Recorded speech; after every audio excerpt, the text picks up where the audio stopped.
Bismillahirrahmanirrahim. Elhamdülillahi Rabbil alemin. Vessalatu vesselamu ala Rasulina Muhammedin ve ala alihi ve ashabihi ecma'in. Kur'an-ı Kerim'de Zümer suresinin 45. ayetinde Allah Teala özüne şerik koşyanlar, şirk getiriyenler barada şeýle diýe: "Ve izâ zukirallahu vahdehu şma'azzat kulûbullezîne lâ yu'minûne bil âhireh ve izâ zukirellezîne min dûnihi izâ hum yestabşirûn." Haçanna dine Allah Teala'nın bir özü ýatlanylsa, ahirede inanmayanların yürekleri gysar, ýigrenerler. Emma haçanna Allah'tan gaýrysyny, aracylary, butlary ýatlansa, olar begenerler diýe Allah Teala. Bu ayette musulman dogonlar bizim almaly dersimiz, ıvratlarımız ba. Bu ayeta gowy düşünmegimiz üçin hakynda gurrun edilýän müşriklerin Allah Teala barada we aracılar baradaky inançlaryny bilmeli. Şoňa gowy düşünsek, bize bu ayet has düşünükli bolýar. Mundan öňki tawhid, akida baradaky derslerimizde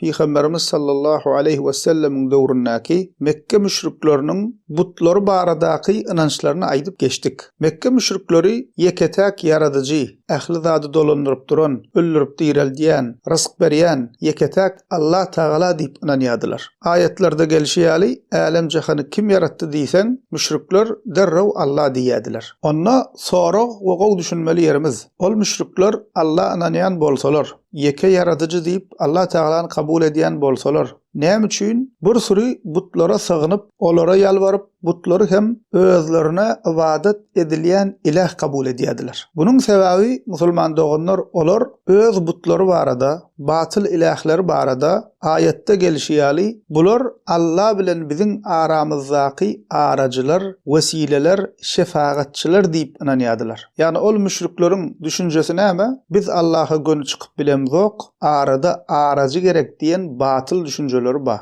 Bu barada musulman doganlar delil bilen öwrenmek isleýänler tawhid we akida baradaky derslerimizi dinläp bilerler. Inni musulman doganlar ýanky okan ayetimize gaýdyp gelsek, tefsir kitaplarymyzdan bu ayetin tefsirini seretsek, hemme tefsirlerde şeýle diýilýär. Eger Allah'a şerik goşýanlary, müşrikleri, şirke düşenleri tawhide, Allah'ın birligine, yeketek ilahlygyna çağırsan, bir Allah'a sığınmaly diýsen, gaçarlar we yürekleri gysar, ýigrenerler diýýärler. Emma öz batyl ilahlary ýatlansa, begenerler diýip düşünürýärler. Mysal üçin Baghawi tefsirine gelýär: "Ve qala İbn Abbas ve Mujahid ve Muqatil inqabazat anit tawhid." İbn Abbas'tan we Mujahid'den we Muqatil'den geldi diýe bu ayetin tefsirine tawhidden kaçtylar diýe. Tawhidden ýüze gurdular. Tawhid barada aýdylsa, şoňa darykdylar diýe. Yürekleri gysdy diýe. Emma olaryň aracylary, butlary ýatlansa, yefrahun, begenýärler diýe. Ýa-da Tabari tefsirine barsak, şu ayetin tefsirinde diýe: "Yaqulu Ta'ala: Ve izâ efradallahu celle senâuhu bizzikr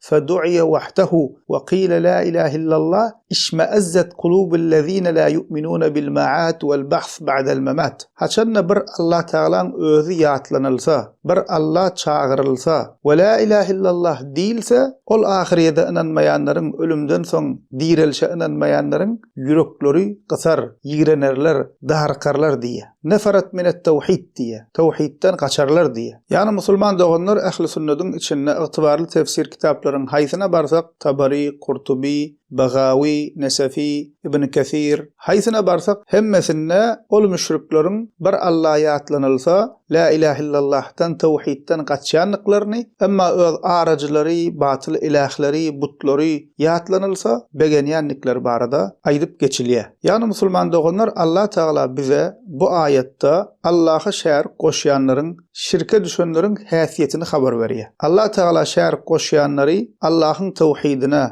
Allah Teala'nın birligine çağırsan, bir Allah'a ibadet etmeli, bir Allah'a yalvarmaly, bir Allah Teala'dan dilek etmeli diýsen, bir Allah'a hak ilah bilmeli diýsen, tawhide yapışmaly diýsen, olar gaçýarlar we yürekleri gysýar, we seni ýigrenýärler. Emma Allah'dan gaýry özleriniň ilahleşdiren zatlaryny, aracılaryny, butlaryny aýtsan, şolary ýatlasan, yüzleri açylýar we begenýärler. Ene şol musulman doganlar tawhidi ýigrenmek we öz butlaryny, aracılaryny, batyl ilahlaryny gowurmak müşrikleriň alamatydyr, häsiýetidir. Gynansak da özüne musulman diýip emma şirke düşen käbir adaşan kişiler bar. Olaryň hem özlerini alyp barşy Allah Taala şu ayetde habar berişi ýaly. Bir Allah'a sığınmaly, bir Allah Taala'dan dilek etmeli, dilek etmegem ibadet, ibadeti diňe Allah Taala yüzlenip etmeli diýsen, İslam dinine Allah'a ýakyn bolmak üçin öllere ýalwaryp medet plan pir, medet plan şeyh diýip öllerden dilemek bolmaýar diýsen, ol adaşanlaryň gahary gelýär we seni ýigrenýärler. Hatta olar näme diýerler musulman doganlar? Kim tawhide çağırsa, kim bir Allah Taala'dan dilek etmeli diýse, ötüp geçen pirlerden dilek etmeli däl diýse, şol wahabidir diýip at takýarlar. Emma şolara medet plan pir, yetiş plan pir diýip pirleri çağırmak dogry diýsen, we olaryň bu batyl inançlaryny tasdiq etsen begenýärler. Ene şu musulman doganlar tawhide dogry düşünmekden mahrum bolup şirke düşen adaşanlaryň häsiýetidir. Emma akidesi dürüst, hakika ahli sünnet musulmanlar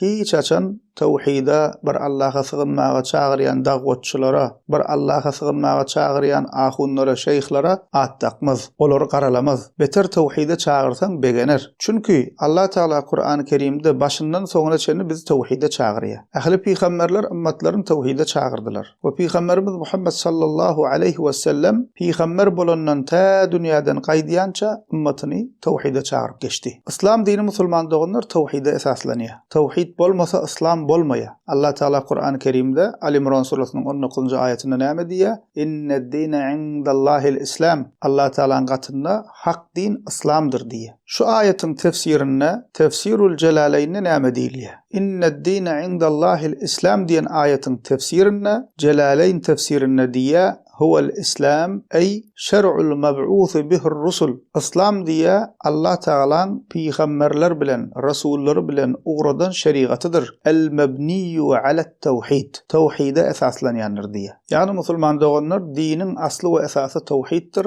Tawhid bolmasa, dogry akide bolmasa İslam bolmaýar. Emma ahli bid'ati, şirke bulaşıp ýörenleri tawhide çağırıp bir Allah'a sığınmaly diýsen, Wahhabi diýip at takýarlar. Allah Taala Kur'an-ı Kerimde tawhide çağırýar. Peygamberimiz sallallahu aleyhi we sellem tawhide çağırıp geçdi. Ahli sünnetin akide kitaplarının hemmesinde tawhid düşündirilýär. Tawhide çağırýan musulmana Wahhabi diýen kişi aslynda gönü bolmasa da gyýtaklaýyn Kur'ana, peygamberimize, akide kitaplarymyza dil zotdugy bolýar. Allah Taala bulara hidaýet etsin. Ýene de musulman doganlar bu adaşyp ýörenleriň bilip ýa-da bilmän orta atýan şüpheleri bar. Olar şirk we şirk goşanlar baradaky ayetleri okusaň, bular müşrikleri değişli. Bu ayetler butparazlara değişli diýip özlerini aklajak bolýarlar. Dogry, bir ayetin nuzul sebebi, yani ayetin geliş sebebi, iniş sebebi we ayette gurrun edilýän kişiler şol döwürdäki belli bir waka ýa-da kişi bolup biler. Emma ünsür musulman doganlar ayetten almaly dersimiz, ayetten almaly ywratymyz kıyamete çenli dowam edýändir. Bu ayetleri okap, düşünüp ywrat almajak bolsak, ders çykarmajak bolsak, bu ayetler näme üçin Kur'an'da dur? Bu adaşanlaryň ýene bir şüpheleri, bular diýýärler, olar müşrikdi, olar peýgambere inanmaýady, emma biz musulman diýýärler. Sen musulman bolsaňam, İslamyň haram eden işini etsen, şol ýene haramlygyny galýar. Mysal üçin zina haram, araq içmek haram, ogurlyk etmek haramdyr. Şu haramlary musulman etse de haram, kafir etse de haram. Hökümü ütgemeýär. Şirkem şeýle edýän işin şirk bolsa, şol şirk bolan amaly musulman etse de şirk bolýar, müşrik kafir etse de şirk bolýar. Bularyň musulman doganlar ýene bir şüphesi, ol müşrikler butlara çokunýardylar,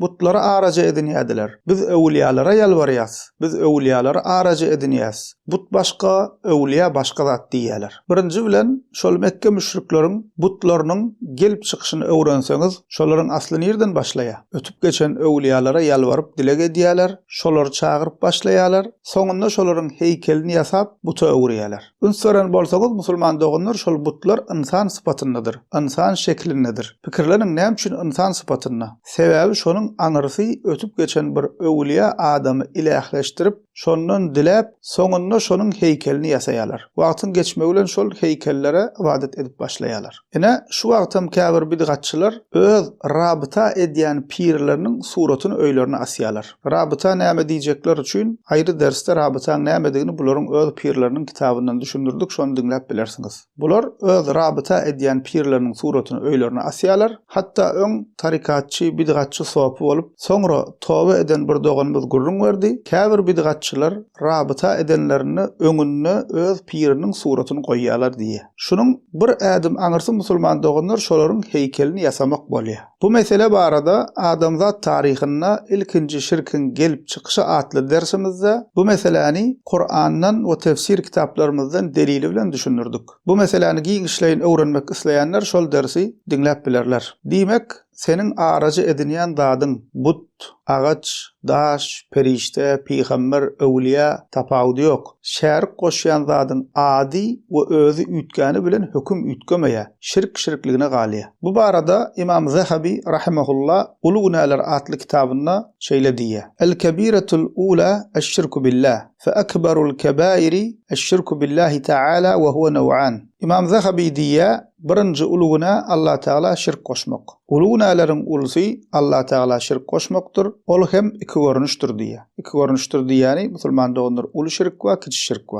Ahaduhuma an yej'ala lillahi niddan we ya'budu gayrahu min hajar aw shajar aw shams aw qamar aw nabi aw şeyh aw najm aw malak aw gayra zalik. Ve hâzâ huve'ş-şirkul ekber allezî zekerahu Allahu azze ve cel. Qâle Teala: İnna Allaha la yaghfiru en yushraka bihi ve yaghfiru ma dun zalika limen yasha. Şol iki görnüşüň biri Allah Taala şärik goşup daşa, agaca, güne, aya, peýgambere, bir şeyha ýagny pire, ýyldyza, perişte ýa-da başga zatlara ibadet etmekdir diýe. Bu hem Allah Taala'nın ayetde aýdan uly şirkidir diýe. We izinden hem Allah Taala'nın Kur'an-ı Kerimden şu aýatyny okaýa, Allah Taala özüne şärik goşulmagyny asla bagşlamaz, ondan galan günäleri islänine bagşlar diýe. Diýmek doganlar tawhidden rahatsyz bolmak, tawhid barada düşünürlerine bir Allah'a sığınmaly, bir Allah'tan dilemeli, Allah'tan gaýry pirlere, welilere yetiş plan pir, medet plan pir diýip olary kömege çağırmak bolmaýar diýilenne rahatsyz bolmak we tawhide çağırýan musulmanlara Wahhabi diýip at takmak şirke düşen bidgatçylaryň, dini ýoýýanlaryň iň uly alamatydyr. Allah Taala ählimize hak ýolda sebat bersin. Azaşyp gören doganlarymyza da Allah Taala hak ýola gelmek nesip etsin. Tawhide dogry düşünmek Allah Taala bu doganlarymyza da nesip etsin. Elhamdülillahi rabbil alamin.